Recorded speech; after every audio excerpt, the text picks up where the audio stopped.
What's up, guys? Welcome back to The Doghouse. I'm your host, Rob, joined by my co-host here today, Emma. And welcome to episode 9. We are very excited to be here for a special episode. If you noticed, we have our music backdrop again, and that is because episode 9 is another music episode. We're excited. We are super excited, yeah. Especially to be talking about music again. I know that we've said this, but music is a huge, huge part of our lives. It means a lot to us. We listen to it every single day, and we have just been talking about music a lot and feeling inspired in the last few weeks to talk about this and really share some of our personal music inspirations with you. So I'm personally super excited to be talking about this week. I'm really excited as well. Just like Emma said, that's kind of been just a theme in our lives just over the last week or two. Music in general, we're talking about it more, we're listening to it more, we're feeling more inspired by it lately. And that's something we want to get into. But truly, we're going to be talking about influential artists, specifically in the hip-hop genre. We have 3 artists we're going to be talking about. And these are artists that mean kind of a lot to us. And we're going to be sharing just some of the inspiration that we get from them, essentially. Yeah, these are kind of our key artists. And we each have picked a personal artist, and then we picked one artist that we're going to talk about together at the end. Yeah.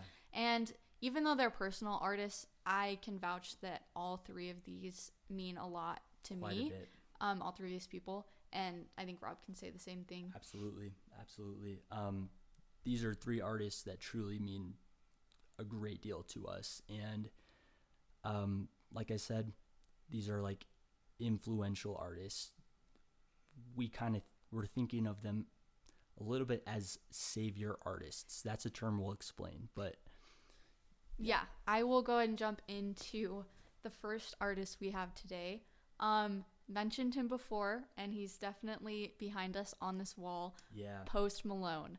I have mentioned that he is one of my favorite artists of all time. But I'm going to explain a little bit of why and the backstory behind that. So Post Malone, I didn't start listening to regularly until I started going to the gym, which was kind of like my freshman year of high school. But after I discovered him and his music, that got me through a ton of hard times in high school. The first album that really hooked me was Stoney. Of course. That one hooked me as well. Love that album. Every single song. I was going through it today before we were filming, just on Spotify, and every single song on that album is a banger.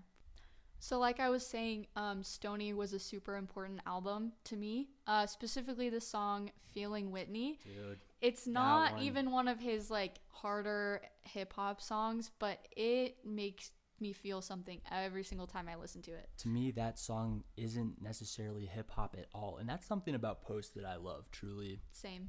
Like, kind of the genre bending of his music. Yeah, he is a true musical artist, in my opinion. Like, even though he's mainly hip-hop and rap, he's explored a lot of different genres, and he just makes whatever he wants to.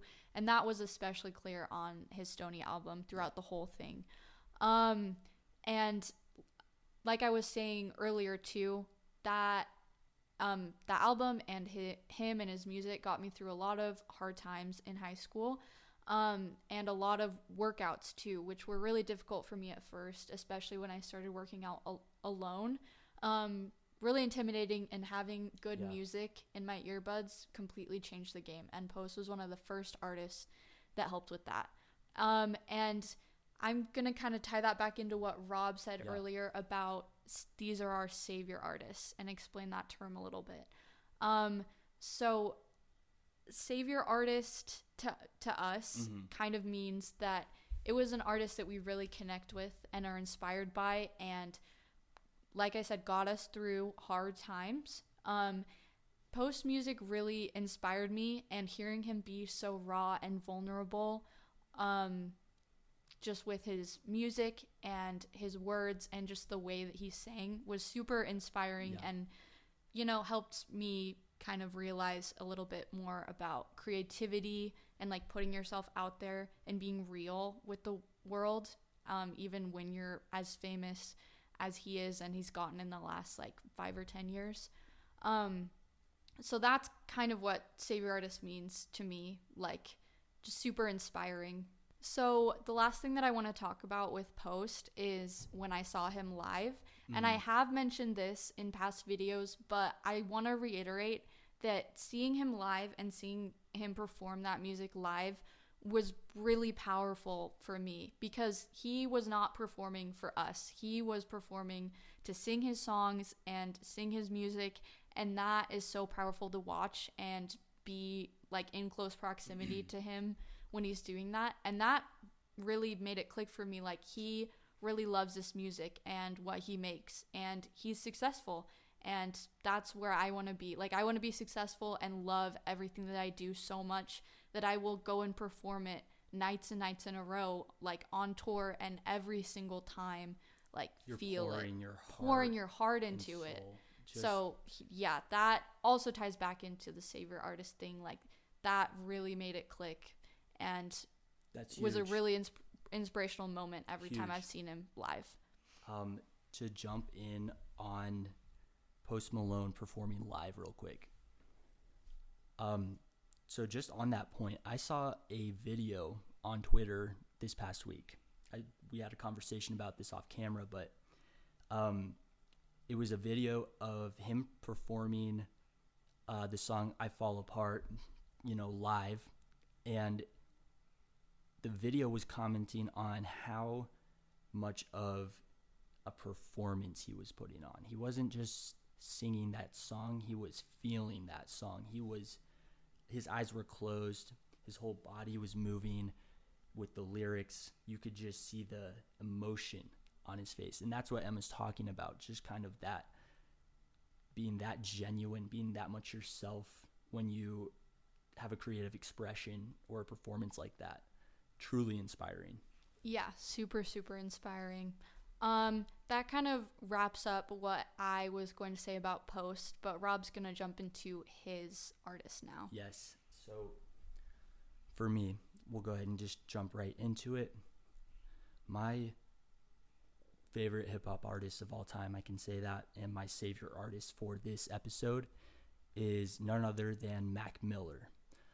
His album is up on the wall as well. This is a artist that, like I said, means quite a lot to me. I discovered Mac Miller when I was in middle school, actually. I was in 8th grade, and I remember some kid had a Mac Miller t-shirt on, and I'm like, well, what's that all about? So I YouTubed it. The rest is history.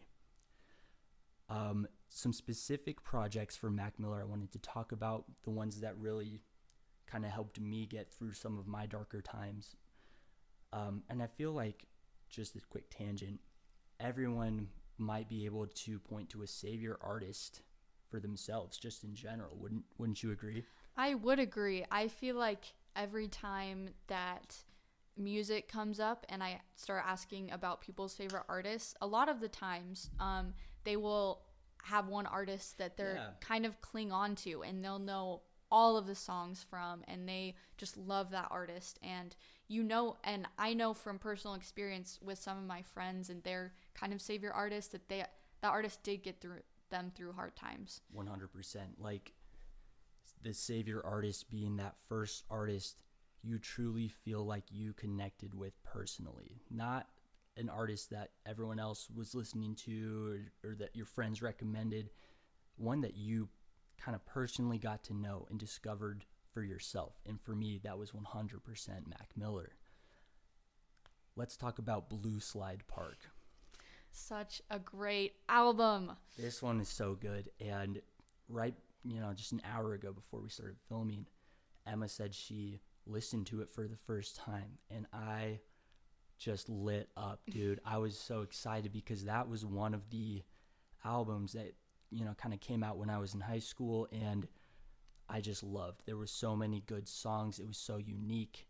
Truly, I just connected with it. What were your thoughts, real quick? Yeah, just real fast because I am currently very excited about this album. If you haven't listened to it, go listen to it. The songs and the beats were super unique. So I was unique. shocked, and I had to take a moment in every new song that I listened to just kind of absorb Yeah. what I was hearing because it was like nothing I'd ever heard before. And it really made me respect Mac more as an artist and like feel more connected with him just because I feel like that album is a super good representation of his kind of personality and the way that he totally really like makes music, you know? Yeah, just like it's so representative of his whole style. And he was, I believe, 19 or 20 years old when that came out. Wow, that's crazy. It's so, and that kind of ties into kind of the savior artist definition we've been talking about. A big part of that definition being inspiration. Mac was definitely a huge inspiration to me creatively. I saw somebody being their genuine selves and creating and putting out art that was so true to them and not trying to follow any sort of rules or standards. And that spoke volumes to me, so much to me. One more Mac Miller project I want to talk about, the Kids mixtape. Really like that one too. This one's so good. Those were some of the Mac songs that I had heard before, and I really enjoy them. It's gotten really popular in the last few years. Not to, be that guy, but when I was listening to it back in high school, it definitely wasn't as popular as it is today, which is interesting. Yeah. What's interesting about when Rob talks about Mac is that he discovered Mac when he was in middle school, which Rob's a good amount older than me, so that was a long time ago at this point. It was. So he was really hopped on the Mac train before he got famous, which is really cool that he got to connect with him that early. 100%. Yeah, that's the main reason why I think it's so cool is like I felt that connection, and I felt like as he was growing and progressing in his career as an artist, I was sort of growing and progressing in other ways in my own life. So it's just really cool to be able to say like Mac Miller was definitely that savior artist for me, huge inspiration, and like I enjoy his music just as much to this day, if not more. So that was kind of my personal hip hop artist pick. We're gonna go ahead and probably switch over to the last artist we wanted to talk about today, which is our combined personal favorite artist. Yes, really excited to get into this one. So, the artist, Kendrick Lamar. Kendrick Lamar. Hopefully that means something to you, that name, because he is truly an incredible, inspiring musical artist, and we really, really connect with all of his music. So Kendrick is an artist that we both discovered independently, Yep. but we both love him and his music so much and connect with it 100%, a ton. 100%. A few of the albums that we really, really like, Good Kid, Mad City. We actually just went through that album before we started filming and named off so many songs that we were like, so good, Yeah. so good. Have this one saved. No, literally. Listen to this one like every other day. That album is so just timeless and classic. We were going through it. I have it pulled up right here. And I was like, all right, what songs do we both like? And almost every single song I was like, that one, banger. This album we both discovered, like Emma said, independently, and we both connected with it super heavily. And a lot of the reason is because in that album, Kendrick is so like raw, I feel like, Raw. and he is in all of his music, which we'll talk about. We'll just reiterate later, but it's just a really good representation of him. So we really like that album. We also really like, where is it? Damn. It is an incredible great album. one. Every single song on there is like It's very similar. I really like how cohesive the album is and like every song, but they're also unique in their own way. It's super cool. Unique. Yeah, like the one thing that is totally synonymous between the two albums and every album Kendrick puts out is the rawness, like we were saying. The energy he brings is like next level in our opinion. Yeah, we were listening to a few of his songs as we were prepping, and we were just getting like hyped. We were getting energy from the way that Kendrick was like rapping and backseat freestyle specifically. Ooh, that one got us going. Got us really going. And he just puts that raw energy and like passion into every single one of his songs, and it's so inspiring to us, to me. No, truly to me as well. Like that rawness, that energy, it's something that kind of ties into the overall longevity of Kendrick's music, which is something I want to hit on real quick. Good Kid, Mad City came out 11 years ago, and to this day, those songs hit just as hard, and that's like a huge indicator of like true, I don't know how to say it. It's timelessness, it's longevity, it's like the true musicality that shines through, and you can tell just because of everything that went behind those songs, it translates fully throughout time. And I think that even like it might even hit harder to me now than it did like when it first came out, and it wasn't fully on my radar, but I'm just thinking about the other new music that's coming out like right now in comparison. Stuff like point. The albums that Kendrick makes just stand out so much because we are getting further and further away from that in the music industry, in my opinion. In the entertainment, art, media industry in general, kind of like that's something that's just becoming more and more valuable to us is like, that album, when we listen to it today, for me, it means something totally different than it did when I first listened to it in high school. It's like the way, I don't know, just the way it can grow into something more meaningful over time. That's something, unfortunately, in my opinion, is becoming a little more rare these days.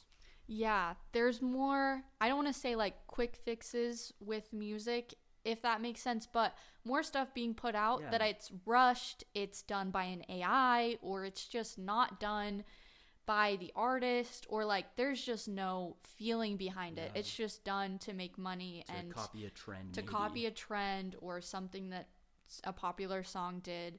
And the difference with Kendrick's music, and I think with all of the artists that we've talked about in this video, there's that sort of longevity and true musicality and passion behind their music, which we still listen to these artists consistently, probably even more than new artists we've discovered. At least I do. 100%.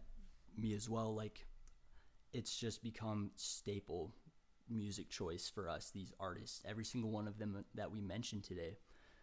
Just like Emma was saying, huge kind of just the longevity, like we're saying. There's our savior artists for that reason, truly. And that's just generally what we wanted to talk about today when it comes to like music and a little more kind of diving into what it means to us. Yeah, we really hope that you learned a little bit more about us and our music taste, and also just about how we feel about music and artists in general. It was super fun to talk about. I think we're going to go ahead and wrap it up, but thank you guys so much for tuning in, watching, or listening. We really appreciate it. Appreciate it so much, guys. This has been episode 9 of The Doghouse.